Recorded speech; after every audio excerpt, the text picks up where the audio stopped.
Welcome back. Happy Tuesday. Final hour session. It's just at 3 o'clock on the 13th of May. Guess what? Markets are up today. So the U.S.-China talks obviously giving the markets a boost. Big jump yesterday with a little bit of follow through today. We started out with a directional push. SPY opened up around 583. Ended up pushing up towards 588. Peaks today around 589. Hopefully we see a little poke up into the 590 strike. That'd be nice to see that close in the next 55 minutes. I've got a little butterfly spread that might eke me out some nice profit to help wash away some of the smaller loss I took today in daily profit play. So see if I can get a hedge going. If it just hangs out around 588, 589, I won't be surprised if we gap up to 590 tomorrow, but the timing will be a little bit off. So little bit of tongue in cheek in this thumbnail: recession avoided. I mean, look, we're still going to have a GDP print. We might still have a negative GDP print, which would technically show a recession. But it's not really the full on what everyone is thinking of a recession, which is everything is down. Everyone feels it. We might have, I don't know. It's really going to be interesting to see if it's a Main Street prolonged recession, which feels like everyone's kind of been feeling a bit of it since 2020. And then Wall Street's like, yeah, we're near an all-time highs. What could possibly go wrong? Markets only go up, right? So anyway, if you're courageous enough to buy the dip in April, you're being rewarded for it. I'm still a little skeptical on how much the bulls have to the upside. I think at least a backfill to have some pullbacks into like 5750 or 5700 makes some sense. I didn't really think we'd make this surge higher. Outside of this is where the pain trade is. If you've been thinking about that for this year in the market, the pain trade would have been a decline early on, decline here. Once we started to bounce, the pain trade was everyone was so concerned. Everyone was super high in recession probabilities that the pain trade was to the upside. So if you follow the pain points in the market, it actually has been pretty rewarding. Tomorrow we will see if the sentiment indicators are finally going to switch. If you look at something like AAII, which is printed, I think, 11 weeks in a row of bearish sentiment over 50%, it's actually I get a better term from this using the sentiment indicators on Edgefinder. So if I go to the AAII, this goes back to February 2025. Here is 11 weeks in a row. 1, 2, 3, 4, 5, 6, 7, 8, 9, 10, 11. 11 weeks in a row, terrible sentiment. As a contrarian, which this can be a contrarian indicator, the pain trade has been buy to squash the hopes and dreams of all the bearish sentiment. So that is happening. Now, coming into this Wednesday, if we start to print this AAII sentiment survey, if this is less than 50, then you're probably going to see some headlines on it because it means that sentiment is finally shifting. I wonder if there's also going to be a big move where, maybe from the last print at 51.5, it prints like 45 or 40. And all of a sudden we see that, now the market is a majority favored towards bullish. So who knows? I mean, this probably will be, if it shifts to a bullish sentiment, then that means we're likely going to see, the market probably take a pause or a dip. Depends on where investors are coming off the sidelines. Yields wise, this is pretty interesting watching the yields continue to rally. We've had 1, 2, 3, 4 days of higher highs on the U.S. 10-year Treasury. We are still way above the Liberation Day announcement. When this before the big fall to the downside, we are almost 40 basis points higher on the 10-year. So if you had hopes and dreams of buying a house, in the last couple of months or even the last 12 months when you had this low in September, you're going to see that borrowing and refinancing and financing have not improved. In fact, they're actually near the highs we saw from the opposite effect of last year's rate cuts. And I'm not sure if we're going to creep up there, but again, this is something I'm watching where this is a pain point. I don't think that it's certainly not being priced in. It's not being discussed. If the markets can kind of outgain inflation, then maybe it's good. CPI data this morning was taken as a positive. We have the month over month came in a little bit softer than expected, but higher than previous. The core CPI came in as expected. Previous was 2.8, forecasted 2.8, came in 2.8. The CPI headline CPI year over year forecasted 2.4, estimated 2.4, previous 2.4, and came in slightly softer at 2.3. Again, this trend is a little bit improved. If you go to CPI data, From the sticky inflation of summer 2023, we've now pushed down a little bit lower. So from this recent spike up, that would have been last year, so October 2024 and November and December. So getting a bit of a trend once we peaked here in January, February 2025. That was the peak. Improvement, improvement, improvement. So we are trending back down in the correct direction. Here's your target inflation rate. I've got to wonder if we're going to kind of overshoot this first and what that means. And also, even if inflation data does come down to sub 2%, what are yields? If 10-year yields are 4.4, 4.5, 4.6, right? I mean, we're trading at 4.5. If yields are higher, I mean, the Fed might benefit from this cutting interest rates. But the forecast that I'm seeing for core PCE, if I go to core PCE, this one, yeah. So we're at 2.6. I mean, it's actually being forecasted to go higher. Core PCE is forecasted to go up to 2.7, 2.8%. And if that's the case, that's still, not trending in the right direction for the Fed to justify substantial rate cutting. But anyway, look, markets are up. I mean, what are you going to say? Markets are up. If you've been participating, it's been pretty straightforward. You had to have the courage to buy during a very fearful window. I'm sitting at fresh highs in the portfolio, no complaints. But also, I'm sitting with more cash on the sidelines. I'm a little skeptical that I can't really justify buying now. Because I was long. Look, I was long here. I was long in here. I was selling premium in here. That's all been paid out. I'm happy with that.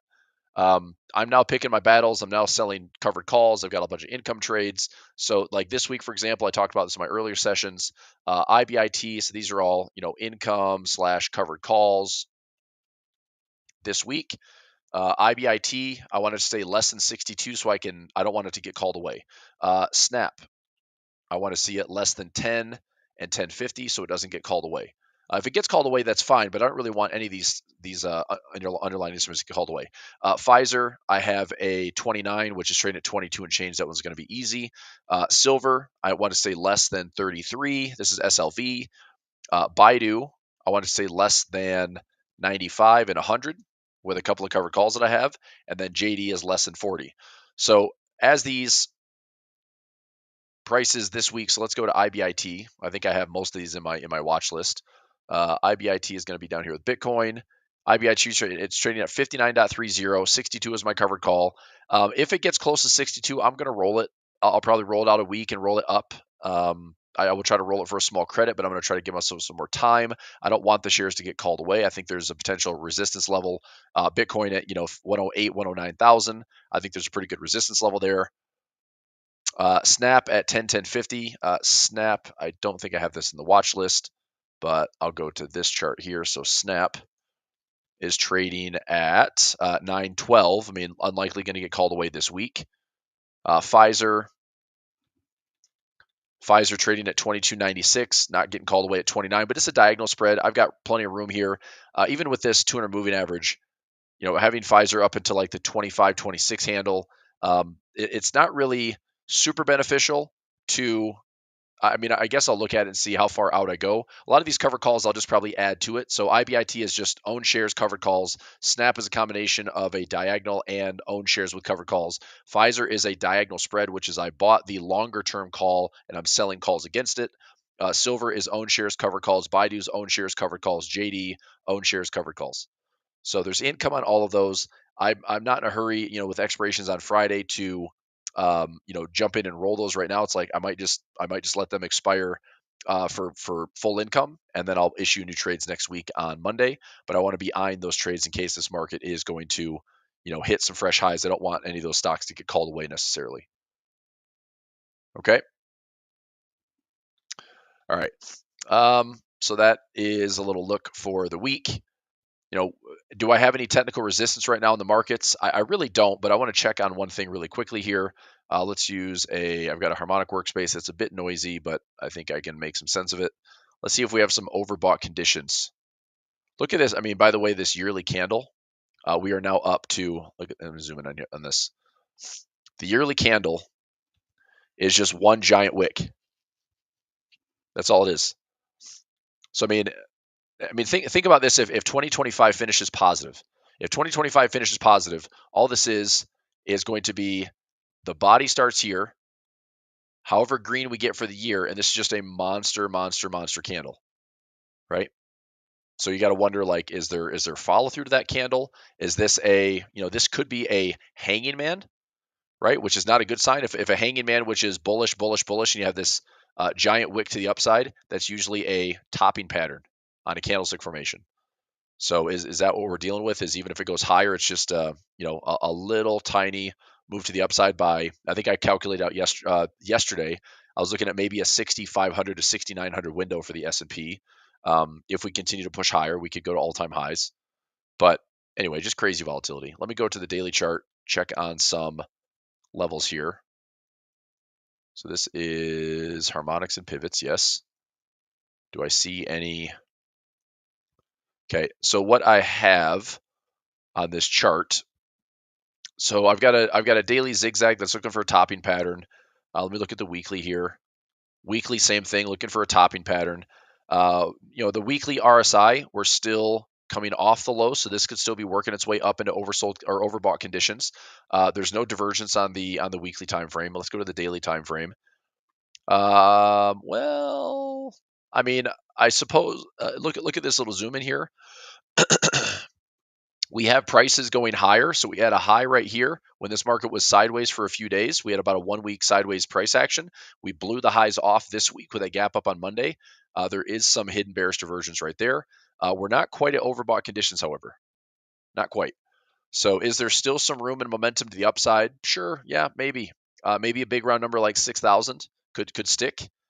I mean, between 6,000 and 6,100, I mean, I think I could make a logical argument for why the market might decline in a bit of a pullback. But inflation data today seems okay. I think we have PPI data tomorrow. So let's go to economic calendar for tomorrow.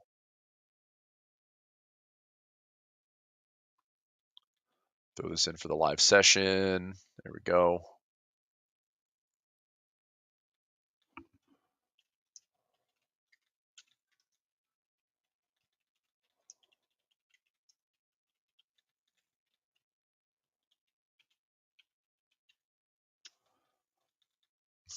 Okay. So tomorrow, the 14th, I think 8:30 we have PPI data. 14th.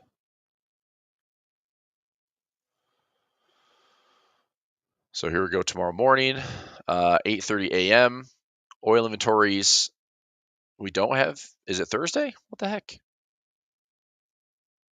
Maybe it's Thursday. Usually CPI and PPI come out the same time. Let me go to economic calendar here.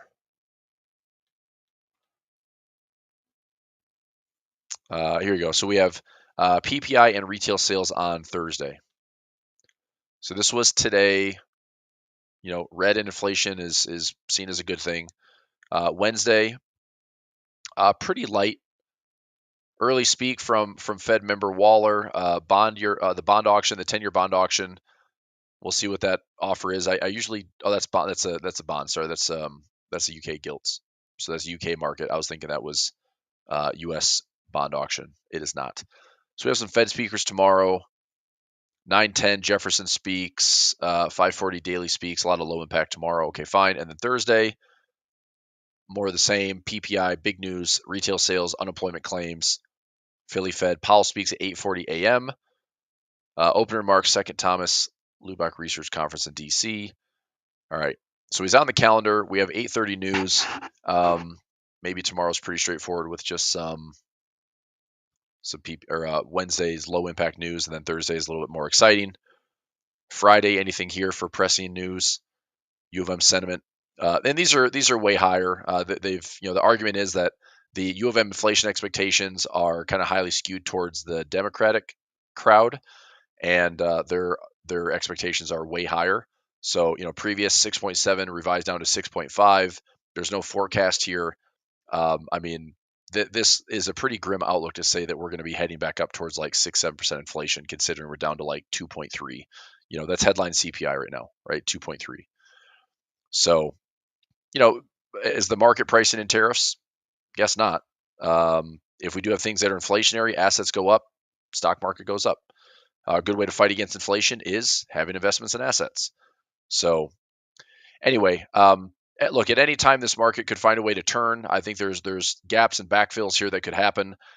I just think that I'm not going to be a hero and call the top here.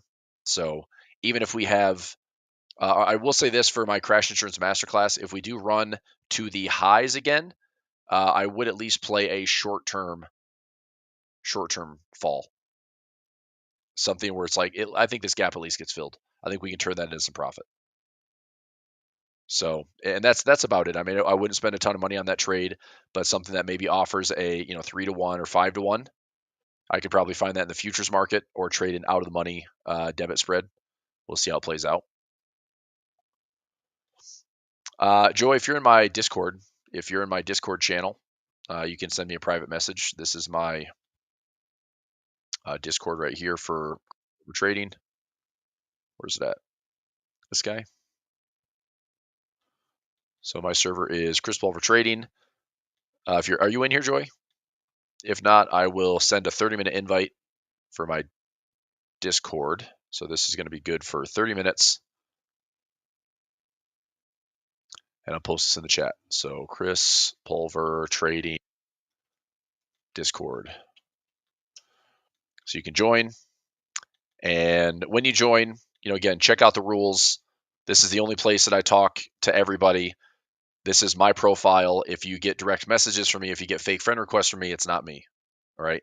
So that's my warning with Discord. But all my channels are everybody can talk to each other.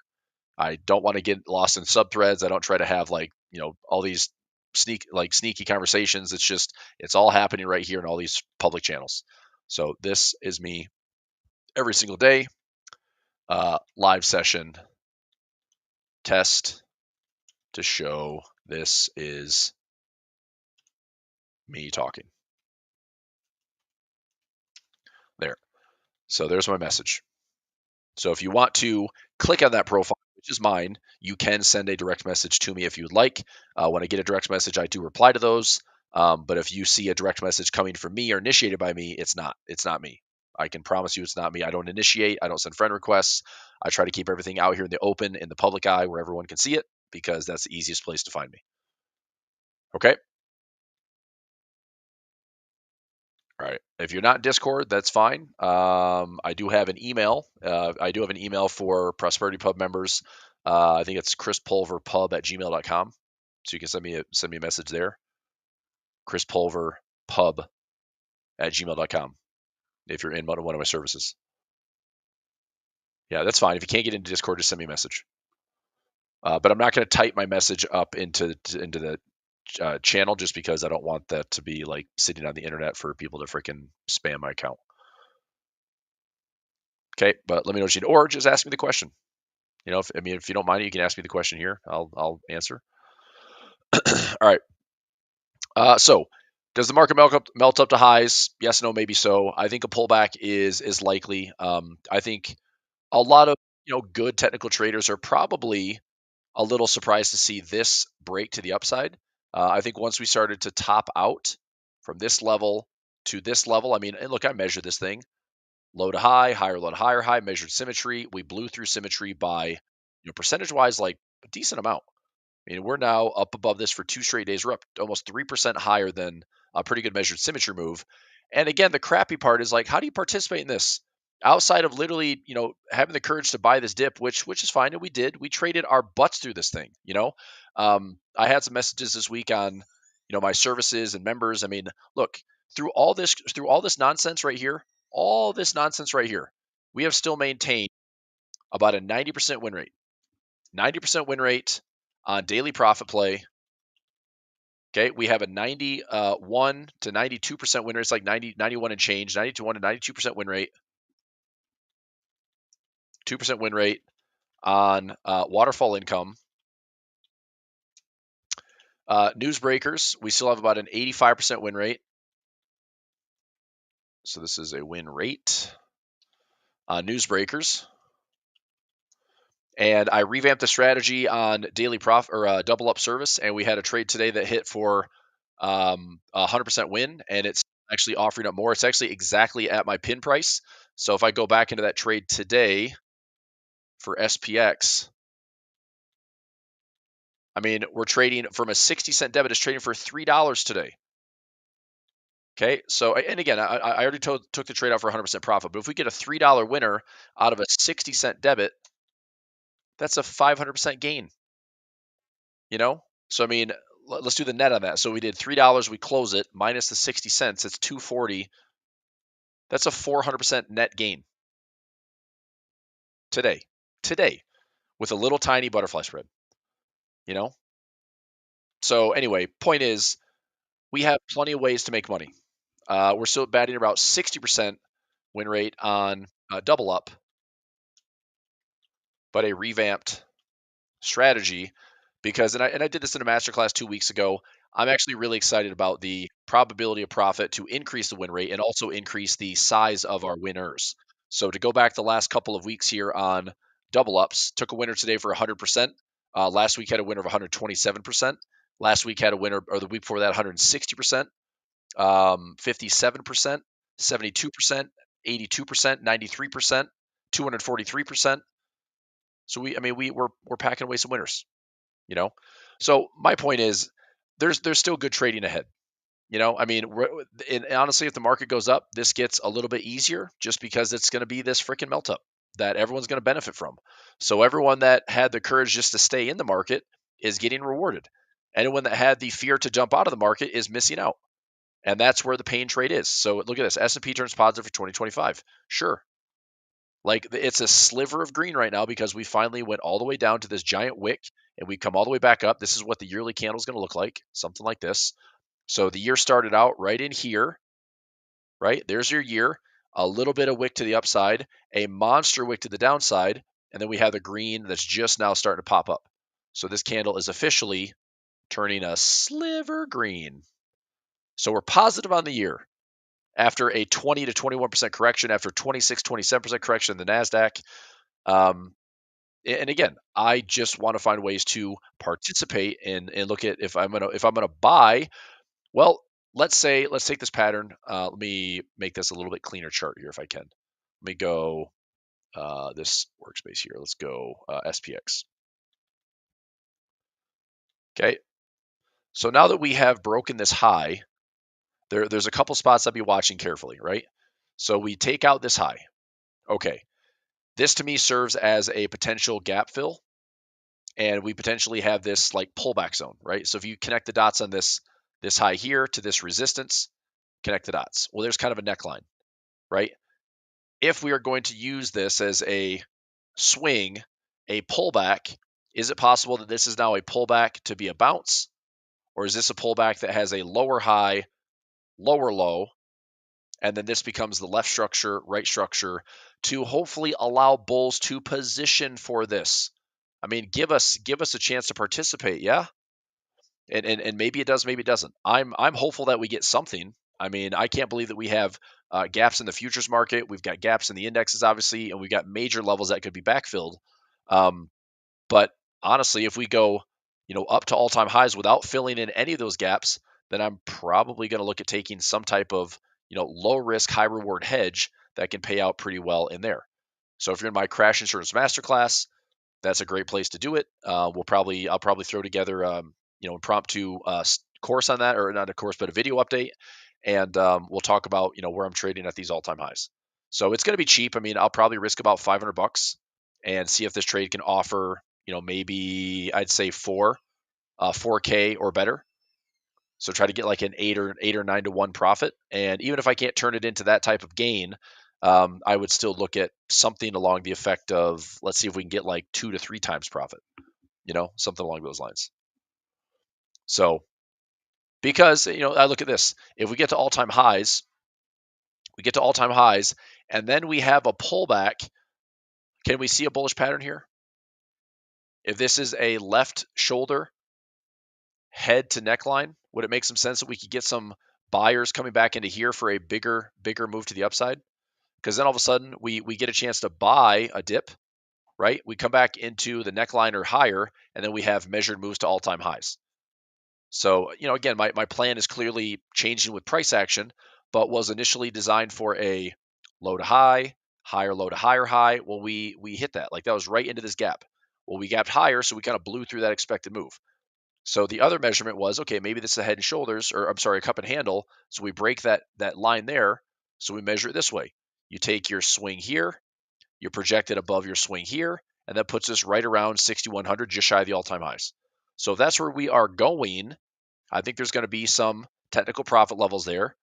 Okay. And if this evolves into, okay, this is the bottom, we come back to these highs again, we could poke the highs.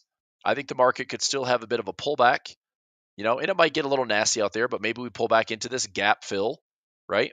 But if this is left shoulder, head to neckline, and then a right shoulder area, well, the nice thing about this is you want to talk about big picture projections, and you could have Trump celebrate how awesome of a president he is by, despite the 20+% correction we had in 2 weeks. Okay, let's talk about that. The market's at all-time highs, and nobody forgets about it, or everyone remembers that it's just the greatest year ever, as opposed to the scary global trade war that damn near broke the markets. Point is, if we have a swing here, you can measure it, right? You take this low, you take this high, and you project a symmetry trade. So if we have a pullback to a right shoulder, we have a symmetry trade somewhere in here that puts us up towards the puts us up somewhere, let's say around, maybe 6,500 to 6,900, which I've already projected. If we have a true head and shoulders, then we project the thing way up here, and we break that neckline, and we're talking S&P up above 7,000, right? So as far as the optimist goes, that's pretty optimistic. Now, in a given year, is it possible that we this year get all the way up to a 40% rally for the year? And now remember, it's not a net 40% rally. It is the 40% from low to high, right? Call this a reflexive rally. Call this a reason for fiscal monetary policy to, I guess, allow for markets to continue to run this way. You had a bit of a scare in the global economy, and things are now looking better. But it's like we still have tariffs. This is not last year's administration. This is not like globalization and free trade and no supply chain disruption. This is still, on paper, a 10% global tariff from the U.S. And somehow the market's like, that's fine. We're going to all-time highs with no pullbacks. You know, so I'm just saying, like, I will adjust my plans based on what I see price action doing. Um, and right now it's like I'm not looking to like call tops. It will be kind of annoying to see the market just melt up higher without really, I don't want to be aggressively positioned for anything right now. I can't really justify buying aggressively right now. But I will say that if we get a melt up or we get a pullback, right? A pullback, I'm happy to get some exposure in here and see if the market can revisit all-time highs. That's fine. If we melt to all-time highs, so we melt up to all-time highs, I think the market can backfill some of these levels before we justify a higher low that is then hopefully projected for a higher high. Okay. And the flip side is, and I mentioned this, like this would have been back in April, May, like early May, is if we came back to highs again and this market goes up to the highs and then all the way back down to the lows. That also wouldn't surprise me. Okay. That wouldn't surprise me. I'll get your question, Michael. Give me a second. So fan is asking, what's the story with the dollar? Let's go DXY. Dollar index here. I mean, the dollar is probably still a sell story. I mean, the whole world, I think, and I mentioned this morning in a live session, if there's any time this narrative of the U.S. dollar reserve currency, the world reserve status, blah, blah, blah, if that's ever going to be jeopardized, this is the year that it's jeopardized. The price action we're seeing, the repatriation of flows going back into the Eurozone, back into the UK, back into, Latin America, back into Japan, back into, Asia, everything looks good. Like the outperformance of the world, if you go to MSCI ex-US, let me go X. So MSCI Europe ex-UK, MCSI ex-US ETF. This is the one I'm kind of looking at here. Okay, this is the world without the US, up a lot. Okay, let's do this on a yearly chart. So let's go to the 12-month. Okay. This candle is bullish for the year. This is the world minus the US. It is bullish. The world minus the US is bullish, and this is up 12.35%. So the world without the US is bullish. Okay. That momentum with a stable US, I think that momentum continues. With a questionable US, I think this momentum stalls. I still think the world needs a stable US. Period. But if the US is stable and the US is resilient, I think that the flows that are non-US are still going to continue to stay non-US. So, I mean, that's ACWX for non-US flows. You go to, you can just use S&P, for example. So SPX for the yearly candle, which we talked about earlier. SPX here. Actually, just go mini. I'll just keep the charts clean and go to a yearly chart. Here's your 12-month. The US is flat, right? The US candle to start the year with all the drama that we had back in March and April, the US is flat. The world is 12.35% positive. You look at the DAX, it's up. There's your 12-month DAX. Look at the UK, it's up. Look at China, outside of the correction, China is up for the year. You look at Brazil, Brazil is up for the year. You look at Latin America, it is up for the year. You look at India. Let me see what's my major India ETF. Not VIX, not bank.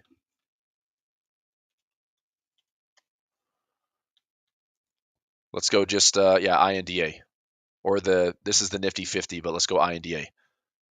We had a scare, but it's up for the year. What's the Nifty 50? INDY, up for the year, right? So we've got green candles and up on pretty much everything. Look at Japan. Japan for the year. Okay. Japan was trading a lot like the US. Japan is actually still slightly negative, but a lot of other places are green. So I think stable US is still good for the world. I think a resilient, positive US is great for the world.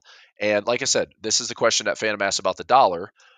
I think the dollar is still due for more pressure to the downside, because if this is a time where gold looks more attractive than the dollar, gold looks more attractive than the stock market, gold looks more attractive as like this big safe haven. Also, I mean, I'd say mostly safe haven flow, but I thought this was an interesting takeaway from this. Just pulled this out this morning. Americans' perceptions of the best long-term investment. Okay, real estate is still number one. So real estate number one. Gold just overtook stocks, mutual funds as a better long-term asset. So holding gold, and what's crazy is a lot of portfolios have, maybe 5% gold allocation, maybe on the high side 10% allocation, but gold has been outperforming the U.S. markets. Gold has been on a 3-year bull market that's been pretty outstanding for the last 20 years. GLD. And it may not be true now because we have had a decent recovery in the U.S. SPY, but man, GLD like for a second crossed over and it was outperforming over 20 years over the S&P, which is kind of disappointing when you take the S&P and it's like supposed to be the easiest, buy the SPY, never look back. The trader who dies with the most SPY wins. I mean, the Qs have been the best performing index for 30 plus years. But what's bad? I mean, cryptocurrency is still not mainstream, and bonds have been in a 4-year drawdown. So I don't want any bonds in my portfolio. I do have some, but I'm trying to get rid of them. Cryptocurrency, I do have exposure in my portfolio because I'm more of the asymmetry trader. Savings accounts and CDs, I could care less. I mean, if I wanted risk free, then sure, I'll go to a 4%, 4.5% CD, money market instrument, high yield savings. But you're not an investor, right? You're a risk off saver if you're in savings accounts and CDs. If you're participating in the markets, there's money to be made. If you're participating in gold, it's been a bull market. If you're in real estate, probably one of the greatest 5-year runs we've had. We're now in a housing bubble, which I also think is going to change here in the coming years. I think that house prices will have to come down because rates aren't going to come down. The days of us seeing like a sub 5, sub 4% interest rate, unless we have another crazy recession or a full-on crash, I don't think it's going to happen. I think yields are going to continue to stay high and sticky. Rates will stay high and sticky, and real estate prices that have ballooned to, I mean, people that think their houses are 2, 3 times, 4 times worth what they paid for it is funny money to me. Within a 5-year period, that's just crazy talk. So, and also you see that now, like houses are staying in the markets longer. If interest rates aren't going down, we're still in a frozen housing market right now. Supply side is catching up, so it's going to ultimately drive prices lower. But I thought this was interesting. Okay, so dollar index. All I'm saying is dollar index. Even if we have a pullback here, I think there are big levels of selling pressure on the dollar. I don't think we go much higher than this unless we're going to go into a bigger recession or like we go into like a world risk off trade. That's the only way I see the dollar coming back to these highs. Otherwise, I think the dollar is pulling back, right? And once this thing breaks back down, I want to participate in some type of bearishness that gets the dollar lower. I think the dollar can head down to 96. We've got symmetry down here. I think we can head down to 95, which is a halfway point. We can head down to 90, which is a round number. We can do all sorts of measurements. We can have 3 and 5 wave moves. So if this is wave 1, I'm still looking for a wave 3 symmetry. If this is wave 1, all this is wave 2. This is pushing to finish a wave 3. If this is a 4, 5 is still lower, right? We could have a 5 wave that gets us down to 90. We can go back to all this previous support resistance back in 2020, 2021 when, true funny money was just printed out of thin air. So yeah, I could see like, and honestly, a weaker dollar helps the global economy, you know? So I just don't know how much like fundamental landsliding we're going to see on the dollar. It might be one of the biggest ridiculous moves that we've ever had on the dollar to the downside. I know that this start of the year, the dollar's down like 9+%. It's one of the worst starts in 30 years for the US dollar. So, but I think there's more pressure to come. So, as I mentioned on some of these correlated pairs, I mean, I like buying euro dollar with better dips. I mean, I think this dip is still pretty shallow, but if you're small, if you bought the 30%, you buy the 50, you buy the 618 or the 70, small, small, small, stop loss below, more than likely this revisits highs. If I bought here and it revisits highs, I bought here and it revisits highs. I mean, I could turn the euro dollar into profit, right? In fact, I think I'm going to take a trade in this one. I'm going to go ahead and do that. I'm going to trade small, but I'm going to dollar cost average in 1 and 2 and 3. I'm going to put a stop loss down here. If this goes back to the highs, I'm going to take profit. So if we hit the high from this current level, that's going to be up around 400 to 500 pips. I'm just going to take profit and then cancel and cancel. So I'm going to dive in here too. I'm going to take a small trade on the euro dollar. So I'm going to buy right now. Let me go create new order. I'll buy $1 worth. So 10,000, take profit. We had highs at 1580. I'll go 1550, just shy of those highs, and take a stab. This is going to be a market order. Buy. Okay. So a small trade on the euro dollar to try to get back just shy of these highs. I'm also going to put in a 5.0 pullback, which is around 109. So I'm going to get in here around 109. So I'll do a 10,001 so I can trade non-FIFO. Take profit will still be 1550. This is going to be a limit order and a 109 entry. So I'll go 109.04 to take the spread into account if it's a buy limit order. And I'm going to go out as far as the end of the year. So we'll go to the end of the year for this trade. That way I have a buy limit order. And then I'll go down here towards the 70% pullback zone. I think the 618 would be good. 70 is, I mean, I like this kind of pocket trade. I'm going to go 106.50. So another trade here, limit order 106.50, and do another micro or a unit trade. Take the same 101.1550 and good till December, limit order in. Okay. So like I said, I'm in the trade right here once. If this goes up to retest the highs, I'm going to take this trade for profit, cancel, and cancel. That trade is done. If it goes higher, I'm probably not going to join that run. Okay. But if it goes from here, goes up a little bit, pulls back more, I'm going to get in for a second trade.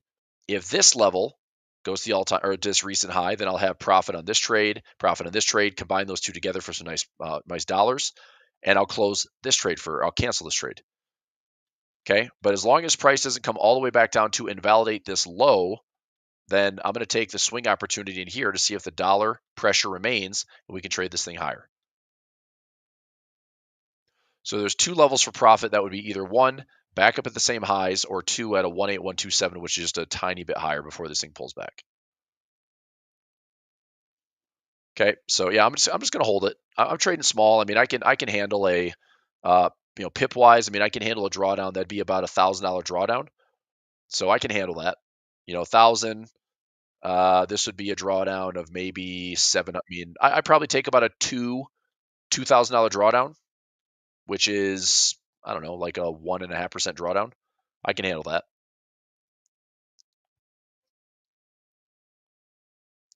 So I'll just take the trade, and if it goes back to the highs, I'll take profit.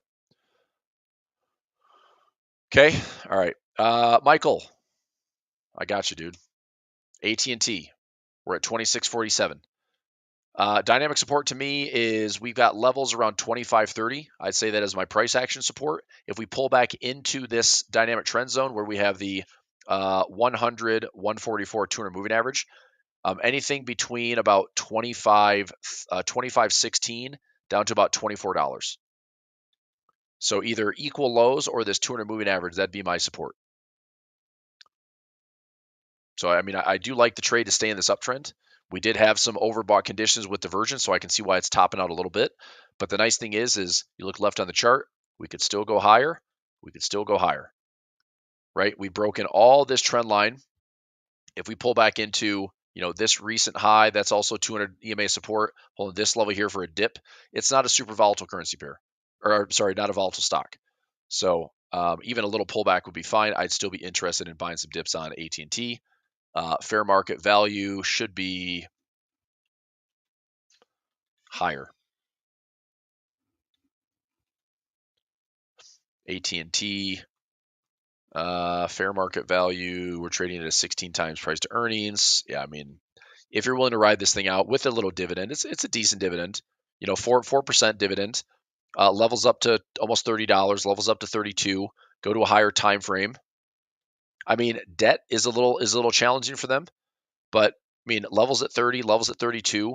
I don't know if I'd be wanting to hang on to this all the way back up here, but if we get to like $30 to $32, I'd be happy taking profit. I don't know if I still have my puts on for AT&T. Let me double check.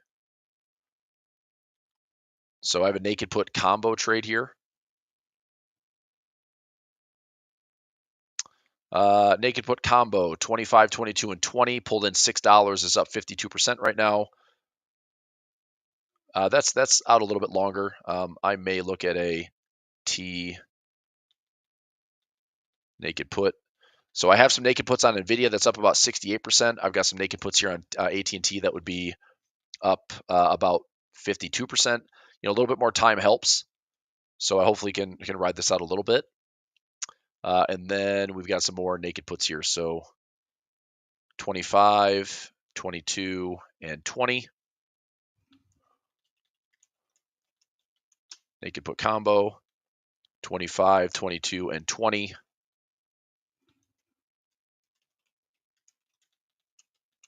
Naked put combo, 25, 22, and 20.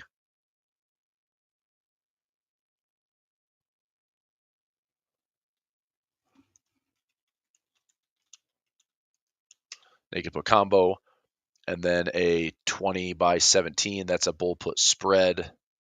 Or is that just naked puts as well? I think that's just naked puts as well.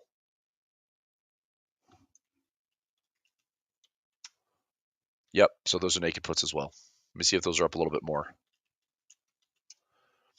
So, oh yeah, I'm going to close these down. 20 and 17 by June, I'm up 92% of that profit. Actually, net about 97% of max profit. So my max profit on this one would be 263. 263 times 500. Oops. So my max profit's 1315, and I'm up 1270.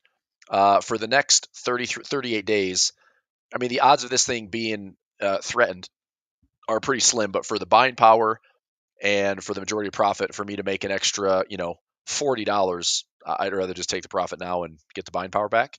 So let me see what this combo is. Yeah, hopefully a 10-cent debit or less. Perfect. That was an easy trade. So close that one down for a win. Same thing here. See if I can close this one out for a win. Try to get 9 cents debit, 10 cents, close for profit. So closed out puts, closed out puts. This put combo is out a little bit farther. Pulled in $6. I'm only doing one contract. It's up about 52%. I'm going to ride this one out a little bit longer. This one went a little bit heavier on the contract size. That was 1,000 contracts total, or 1,000 shares total. But I'll take the 1280, 1270 wins. That's pretty good. Also get some buying power back. And then I'll let these combinations run a little bit longer. So max profit here is about $600. If I get this up into like 75 to 80% of my profit, my max credit, then I'll probably just protect it because I don't want to sit here and wait 248 days for it necessarily. So I will not. So buying the dip at 26.44, that's not what I said at all. I said 25.16. So I'm looking at the daily time frame. We did have some overextended conditions. I mean, I would go back to this low around 25, 25.20 down to this level here around $24. So this price low to this 200 EMA low, I look for those areas to be offering the dips to buy. So I like this area. I like this area. If it bounces from there, I just want my puts to expire for income. But if I was looking to buy it, which Michael, you say, told me in the past, like you don't trade options, you just buy the underlying. So, I mean, I'm not sure how much precision you're trying to execute here, but I mean, I think there's room to get back up into the high 20s at the very least. We've had a bit of a pullback here. I think this trend is pretty solid. If you're looking for the trend to stay intact, then just make sure we don't break that trend line. Right? We don't break that trend line, this thing's a bull market. XYZ, is that block? Yep. XYZ trading off the lows at 46. I guess I should have participated in that one. XYZ.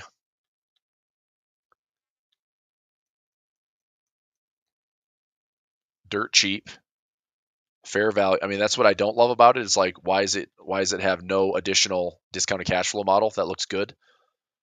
I mean, cheap compared to its peers. I don't know how it's compared to like Toast, for example, but I mean, technically it looks like a good spot. If I was long, I mean, I feel like I missed it now. It's like the thing went from $45 to $58. I'm definitely behind the trade. So I don't love it that much. I would say, however, though, maybe a ratio spread at $40. Let me see if this will actually offer something up. So XYZ, Ivy rank is pretty low. If I went out, let's say 66 days, if I did a 50 by 45, I just don't get enough premium for it. 55 by 50 ratio spread. Seriously? I can't even get a credit on this ratio spread to own it at $45? That's bad. Yeah, that's two contracts at the 50 and I can't even get a credit for it. So, yeah, never mind. I'm just going to say I missed it. We came down to some levels that were pretty attractive.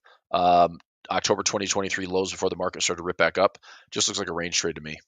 So, if you bought it low, and maybe there's some consolidation to still watch this yellow box area. So between $45 and $40. But if this thing just runs to the upside, it's gonna run without me. I'm not gonna chase this thing. So if you're long, then there's a halfway point for profit, and there is the resistance level here for profit. So there you go.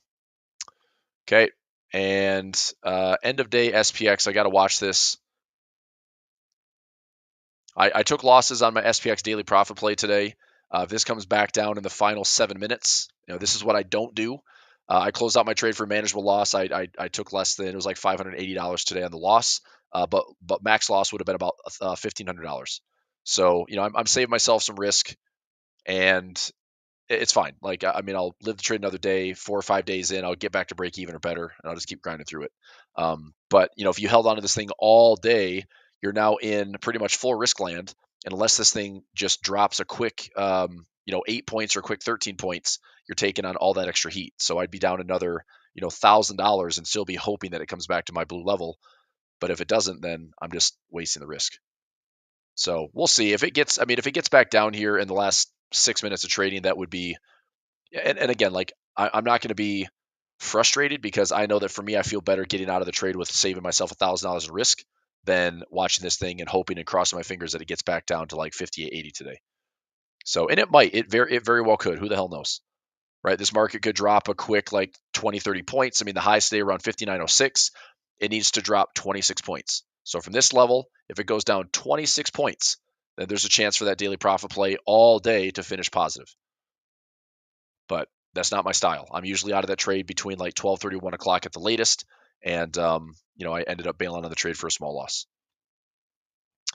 59.10, 59.15. Okay, good. So you got a good looking trade there, Joy. Nice. Natural gas. Let me go. I'll keep an eye on that one for SPX. Let me set a chart. So I got a chart alarm set at 58.80.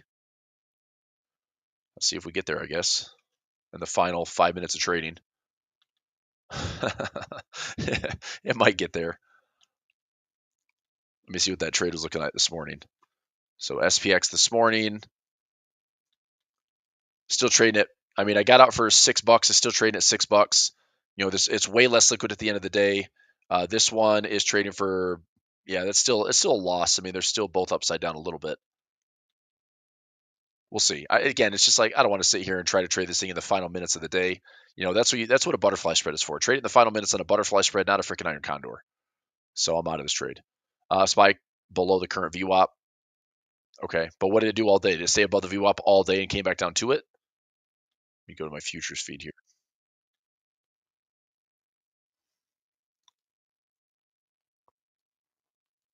I mean, this is my session VWAP right there in black. So we're still above it in the futures market. So session VWAP is still above it, still above it. NASDAQ still above it. Yeah, we'll see. All right. So XYZ, I'll wait and see if we come back down to the lows again. I'll set a chart alarm, maybe a 45-50 chart alarm, maybe do a ratio spread on that one. SPX, this is a zigzag in the blue line. So if we are, and it's not like this isn't perfect, but if we come up here and we actually start to turn, then that zigzag would form a top. I mean, again, like this level, I am looking for at least a pullback to fill this gap. We've got some demand levels down here. I'd love to see some demand be met and filled to offer up a chance to buy.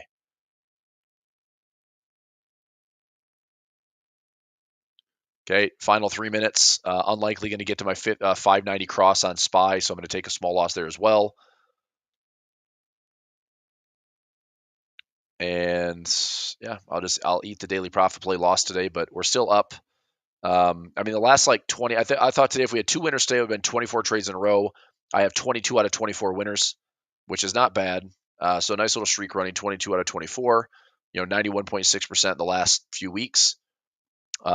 Take a loss and in 4 or 5 days I'm back on top again. Just kind of grind through it. I want to take a look at UNG. So natural gas is at 18.18.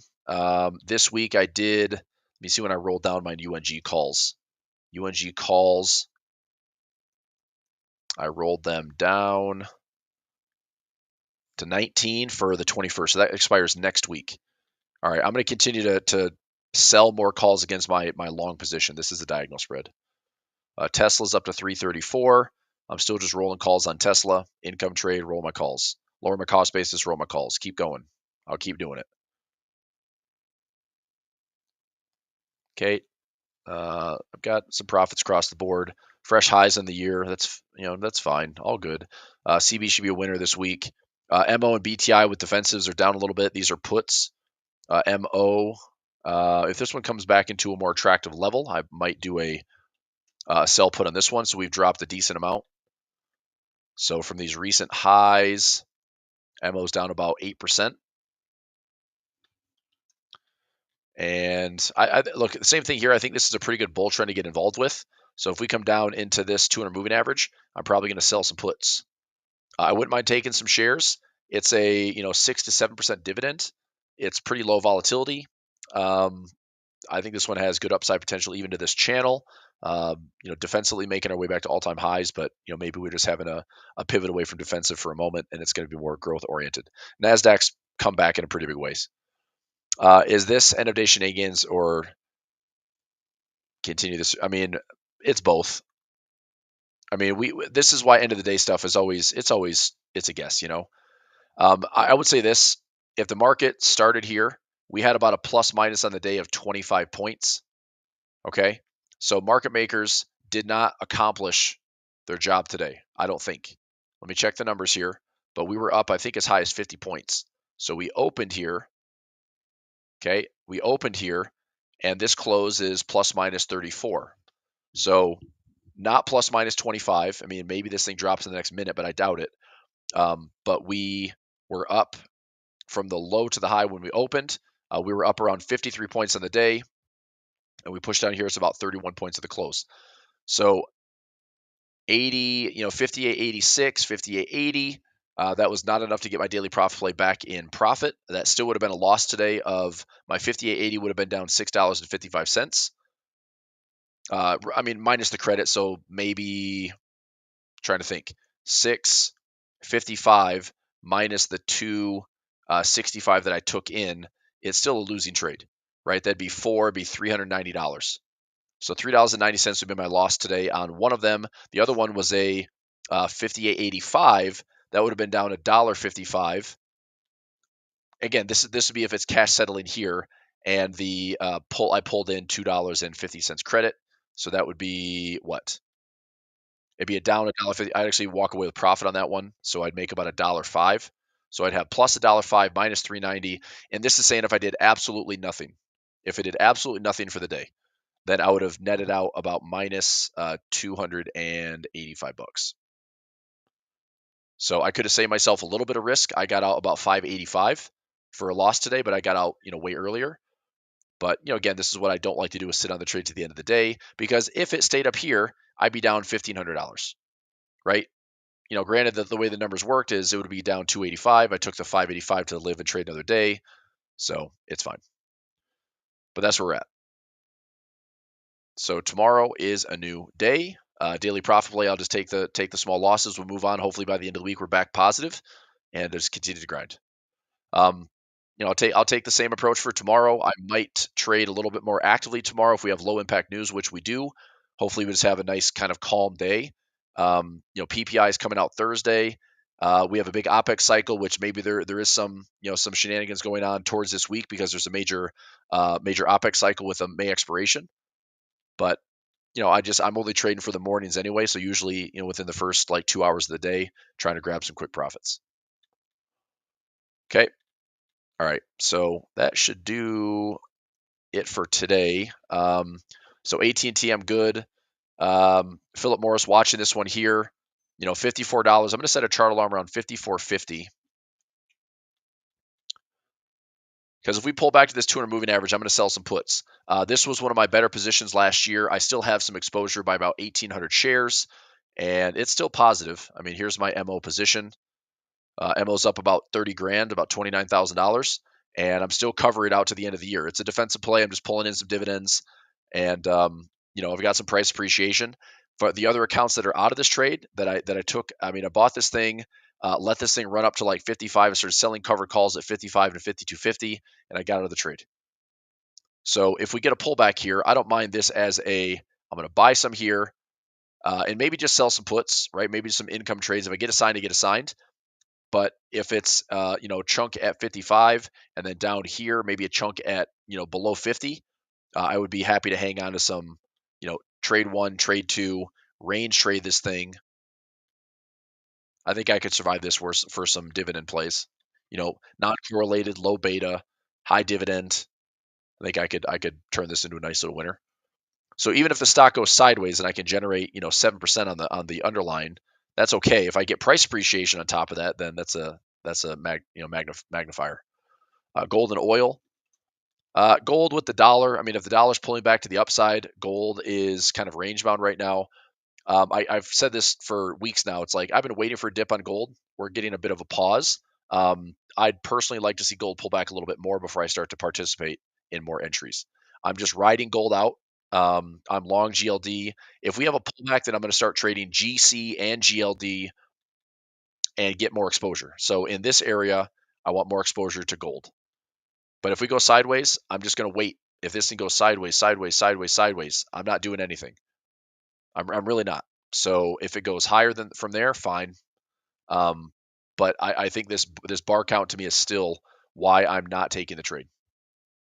So I'm hoping that gold will drop a little bit. Maybe that's a dollar, dollar rally to the upside, and then that fades hard. The dollar fades hard, then I think gold could rip, to the upside. So I'm going to try to be patient. I don't know what would cause it, but if gold pulls back to my 200 moving average, I'm going to buy the heck out of that thing. Oil is range bound. I think oil is very tricky. So we have, support that held. If you bought low, that was my trade. Would have been a bull call spread down here on oil futures, and that's looking good.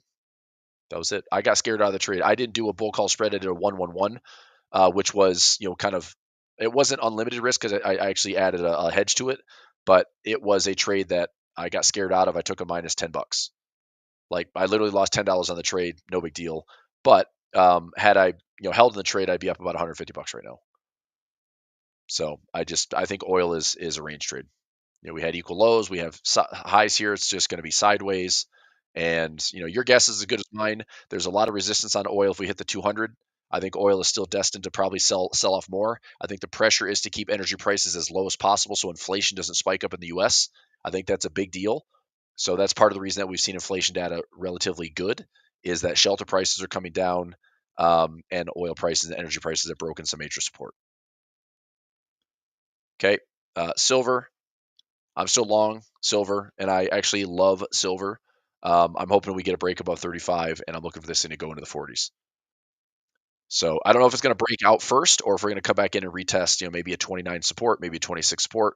But I want to be long silver for upside in open space. Anything above $35 to me is open space to like 45 or $48. That to me is a big, big potential trade. So I'm hanging on to silver for that exact reason. Bitcoin, we're hanging in there. We might melt up to these all-time highs. I think there's some resistance ahead. Pull back, pull back, pull back, pull back. Anything in those, like this is an area pullback.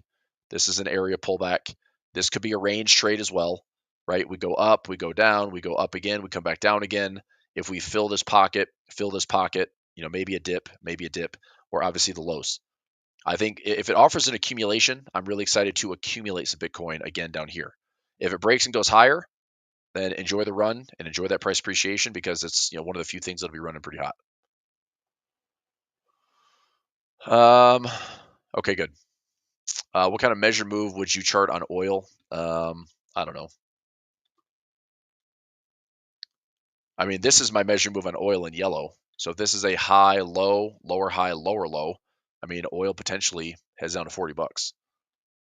I mean, I think oil is this. Unless we break this trend line, oil is in a bear market. It might be choppy, it might be supply and demand, it might be noisy, it might be messy, it might be sideways. But if we stay below this trend line, I think oil's in a bear market. So, I mean, if I'm looking to sell it, that's not a bad spot. If you're looking to sell it, not a bad spot. You're looking to sell it, not a bad spot. I would not be short oil if we're going to break above that trend line. But if we continue to go lower, $50 a barrel is a nice round number, and $40 a barrel is pretty much finishing this high to low swing. I think that's really dangerous to see oil down to $40 because it's paper thin margins for most producers, and it could be a problem. But I think the pressure remains that lower energy prices are helping inflation and helping the inflation story. But honestly, it's like I don't love oil enough to be trading it. I had a good idea here to buy the lows. I took a 1-1-1-1 trade instead of a bull call spread, and that kind of scared me out of the trade because I was risking like $1,100 to make like max profit would have been about $600. But once I saw like this big flash to the downside, I'm like, it's gonna be close, and I just took a $10 loss and got out. So until like right, I'm just not doing anything on oil. So all right, anything else for today? I think I'll let you go for there. Have a good rest of the day, and I'll back and do it again tomorrow.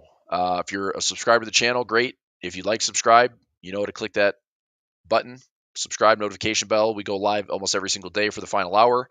I have a Telegram channel. I have Discord. So if you'd like to follow me, free on both. So here is my Telegram. my Discord that I posted earlier. So you can grab that link, or if you want to ask for it again tomorrow, feel free. Okay, sell puts on Nike. I already did. Beach to it. Nike, I had puts sold at 55, 50, and 47.50. Collected $5 for the end of the year. So I don't mind owning Nike at basically, 8-year lows. Especially if the economy is improving. I think that your sneakerheads and people will buy sneakers if they've got discretionary. Got to get those fresh kicks. So I sold some puts. It's out to December, and hopefully it's just a nice little income trade. If this 510 is trading for $1 or less, and I can pull in over $400 of profit, then I probably will and not hold it all the way to expiration. Cool. Okay, let's come back and do it again tomorrow. Thanks, everybody. See you. Bye.